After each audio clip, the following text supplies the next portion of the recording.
کر رہے ہیں، نہیں، رسول اللہ صلی اللہ علیہ وسلم کے لیے یہ معاملہ الگ ہے، بالکل اسپیشل۔ جب آپ تشریف فرما تھے ظاہری حیات کے ساتھ تو بہت سے تقاضے پیدا ہوتے تھے ادب کے، کیونکہ ظاہری ماحول میں بہت سے تقاضے پیدا ہوتے ہیں۔ اب اس وقت وہ تقاضے نہیں رہے، اب کچھ رہ گئے، بس اب سے اتنے رہ گئے جو فکس ہیں۔ وہ کیا؟ سلام پڑھیں گے نا آرام سے بیٹھ کے، اس طرح تیار، السلام علیکہ ایھا النبی، یہ ادب ہے، یہ ہم سے بھی کروایا جا رہا ہے قیامت تک کے لیے، اس میں ادب ہے، سلام بھی ہے، اور پھر درود شریف آگے، اللہم صلی علی محمد وعلی آل محمد، یہ ادب ہے۔ مگر صحابہ جو ظاہری زندگی میں آپ کے ساتھ تھے تو اس وقت اور پروٹوکول تھے، اس میں یہ حضرت ابن عباس کا معاملہ آیا نہیں آیا، اور اسی طریقے سے اور بھی بخاری میں یہ حدیث موجود ہیں کہ رسول اللہ صلی اللہ علیہ وسلم کبھی نماز میں بیماری علالت کی وجہ سے تشریف نہیں لائے، تو پھر اس کے بعد جب لوگ نماز پڑھنے لگے اور حضور نے پردہ سرکا کے دیکھنا چاہا تو آہٹ محسوس ہوئی، تو لوگوں نے اپنا رخ ادھر کرنا شروع کر دیا۔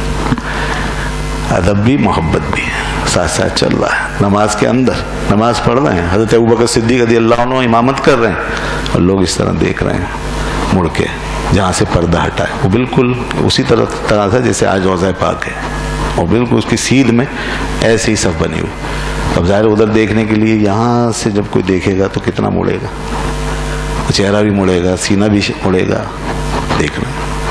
یہ سب عشق و محبت، یہ کشش، یہ محبت کے تقاضے پورے ہو رہے ہیں، جو اندر جوش ہے نا محبت کا محبوب کے لیے، اور جو خیال ہے اور جس میں ڈوبے ہیں وہ تو خدا کی یاد کے ساتھ ساتھ قائم ہے، خدا کی عبادت کے ساتھ ساتھ قائم ہے۔ یہی ہے اللہ کی یاد کا اصل حسن، یہی ہے بندگی کی شان کہ خدا کی عبادت ہو اور رسول خدا صلی اللہ علیہ وسلم سے محبت ہو، اللہ کی عبادت ہو، رسول خدا صلی اللہ علیہ وسلم کا ادب و احترام ملحوظ رہے۔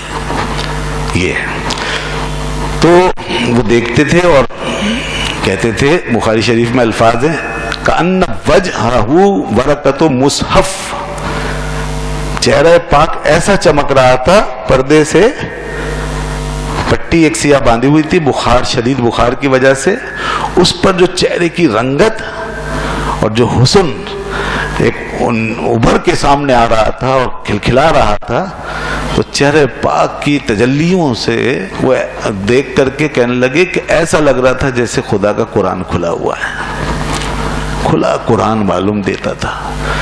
اور یہ کھلا قرآن وہ جس معنی میں کہہ رہے ہیں آپ اور ہم نہیں سمجھیں گے، اس لیے کہ وہ جب قرآن کھولتے تھے تو خدا کا نور دیکھتے تھے، یہ سیاہ حروف نہیں دیکھتے تھے، اس کے پیچھے خدا کے انوار و تجلیات کا مشاہدہ کرتے تھے وہ۔ تو اسی معنی میں وہ رسول خدا صلی اللہ علیہ وسلم کا جب چہرہ انور دیکھ رہے ہیں تو وہ قرآن سے تشبیہ دے، کھلا قرآن ایسے چمکتا تھا۔ تو اس کا مطلب ہے لوگوں نے پوری توجہ سے دیکھا، پھر آپ نے فرمایا پردہ بند کر کے کہ اپنی نماز مکمل کرو۔ تو یہ اس وقت کے آداب اس طرح یہاں تک ملحوظ رکھے گئے، اور پھر ایسے ہی وہ حضرت ابوبکر صدیق رضی اللہ عنہ امامت پہ تھے، تو اب ان کی کیا مجال کہ وہ کھڑے رہے، انہوں نے جب دیکھا کہ کچھ آہٹ ہو رہی ہے اور حضور تشریف لا رہے ہیں غالباً، تو وہ پیچھے ہٹنے لگے، تو آپ نے ان کو روک لیا، اپنی نماز مکمل کرو، وہی فوراً پیچھے ہٹنے لگے، یہ بھی ادب۔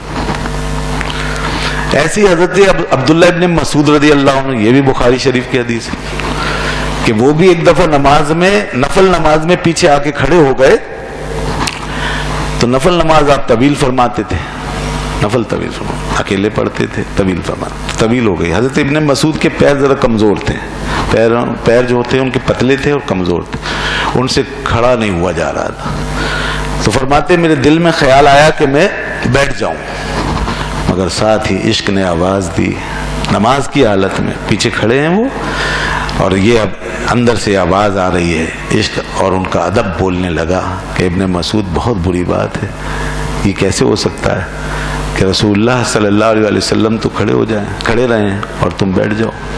تو بیٹھنے کا جو خیال آیا تو میں ان سے توبہ کی، یہ نہیں ہو سکتا۔ تو اب قیام بھی ہے، نماز بھی ہے، اللہ کی عبادت بھی ہے، مگر رسول اللہ صلی اللہ علیہ وسلم کا ادب بھی ہے۔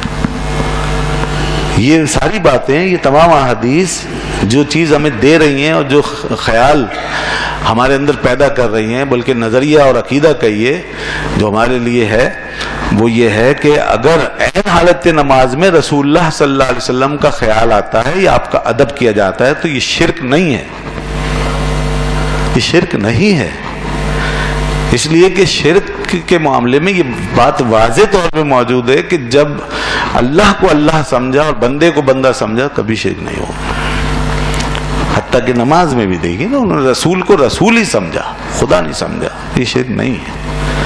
آج بھی آپ السلام علیکم ایھا النبی کہتے ہیں اور حضور پہ سلام بھیجتے ہیں ادب سے سر جھکا کے اور تصور کر کے، تو یہ بندے کو بندہ سمجھ کر ہی کہہ رہے ہیں، خدا سمجھ کے نہیں کہہ رہے ہیں. جب خدا کی بات کرتے ہیں تو اسے خدا سمجھ کے کرتے ہیں. خدا کا ادب اور تعظیم ہے تو وہ خدا سمجھ کے، اور بندے کا کہیں معاملہ آتا ہے تو وہ بندہ سمجھ کے ہوتا ہے. بس یہی چیز شرک سے بچاتی ہے. اور یہ دونوں چیزیں اگر جمع ہو جائیں اور نیتوں میں فرق موجود ہے تو کوئی مذائقہ نہیں. یہ ہمیں دین کے تعلیم کے طور پہ مل رہا ہے. اس سے بھی زیادہ عجیب و غریب باتیں میں یہ بتاؤں آپ کو، اور یہ آخری بات اس حوالے سے. اللہ تعالیٰ نے یہاں تک فرما دیا، یا ایھا الذین آمنوا استجیبوا للہ وللرسول اذا دعاکم. اے ایمان والو، جب اللہ اور اس کے رسول تمہیں بلائیں تو فوراً حاضر ہو جایا کرو، فوراً حاضر ہو، ذرا بھی تاخیر نہیں کرو. استجیبوا، فوراً جواب دو اور حاضری دو. یہ آیت نازل ہوئی، اتفاق سے واقعہ ہوا. حضرت سعید بن معلّہ رضی اللہ عنہ نماز پڑھ رہے تھے. رسول اللہ صلی اللہ علیہ وسلم نے کہیں پردے کے پیچھے سے انہیں بلایا، آواز دی. وہ نماز میں رہے. ان کے علم میں نہیں تھا کہ قرآن پاک نازل ہو چکا ہے اور یہ آیت ہے. انہوں نے کہا میں نماز میں ہوں تو ابھی کیسے جاؤں، نماز پوری کر لوں. نماز پوری کی، پھر گئے. تاخیر ہو گئی. فرمایا دیر سے کیوں آیا؟ عرض کی یا رسول اللہ میں نماز پڑھ رہا تھا. فرمایا تم نے اللہ تعالیٰ کا یہ فرمان نہیں سنا کہ اللہ نے فرمایا جب بھی تمہیں خدا اور اس کا رسول بلائے فوراً حاضر ہو جاؤ. تو اس آیت کا مطلب متعین ہو گیا نا. نماز کی حالت میں بھی اگر کوئی ہے اور رسول اللہ صلی اللہ علیہ وسلم بلا لیں، نماز چھوڑ دو، چھوڑ دو، توڑ دو نہیں، چھوڑ دو. توڑ دو اس لیے نہیں کہ نماز ٹوٹ ہی نہیں سکتی. جب حضور کی خدمت میں جائیں گے تو نماز نہیں ٹوٹے گی. یہ علماء نے لکھا انہی باتوں کی روشنی میں کہ حضور کی خدمت میں جانے سے نماز نہیں ٹوٹتی. قبلہ بدل جائے پھر بھی نہیں ٹوٹتی. حضور کے پاس بیٹھ کر جتنا بھی وقت لگ جائے پھر بھی نہیں ٹوٹتی. اللہ کے رسول سے جتنی دیر تک بات چیت ہو پھر بھی نہیں ٹوٹتی.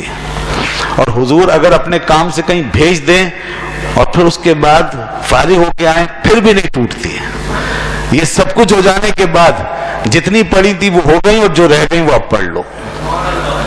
ٹوٹنا تو دور کی بات، سجدہ صاف کرنے کی بھی ضرورت نہیں ہے. سبحان اللہ. تو کیا مطلب ہے اس بات کا؟ یعنی حضور کی خدمت میں جانے والا ایسے ہی ہے جیسے خدا کے حضور میں ہے. ان کو بخدا وہ خدا نہیں، بخدا وہ خدا نہیں، پر خدا سے جدا نہیں. خدا سے جدا بھی نہ سمجھوں گا، خدا نہیں ہے مگر خدا سے جدا بھی نہیں. اس لیے ان کی خدمت میں جو گیا ہے وہ اللہ ہی کے حضور میں حاضر ہے. اور جو ان سے بات کرتا ہے گویا کہ خدا سے بات کرتا ہے. اور جو ان کے کام میں نکلتا ہے گویا خدا کے کام میں نکلتا ہے. اور جو ان کے ادب میں ہی کرتا ہے گویا خدا کے ادب میں کرتا ہے. یہ سب اللہ نے ان کا مقام بنا دیا ہے. یہ ہے رسول اللہ صلی اللہ علیہ وسلم کا مقام.